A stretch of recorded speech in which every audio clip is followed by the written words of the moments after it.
Why don't we record assets at market price?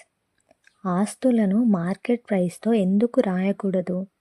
Because of the going concern concept. The going concern concept means business will continue for a long time in the future, so we record assets at cost, not selling price. Going concern concept అంటే business భవిష్యత్తులో కొనసాగుతుందని భావిస్తారు, అందుకే ఆస్తులను అమ్మే ధరతో కాదు కొనుగోలు ధరతో రాస్తారు. Example, machine purchased ₹1 lakh, recorded at cost, not resale value. Machine ₹1 lakh కొన్నారు, అది కొన్న ప్రైస్ రాస్తారు, దాన్ని అమ్మే ధరతో కాదు.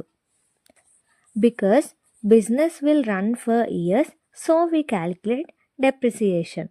బిజినెస్ కొన్ని ఇయర్స్ రన్ అవుతుందని భావించి డెప్రిసియేషన్ని క్యాలిక్యులేట్ చేస్తారు. Remember, we assume assets for use, not for immediate sale. ఆస్తులని అమ్మడానికి కాదు, ఉపయోగించడానికి విలువ కడతారు. Thank you for watching. Please do like, share and subscribe for more videos.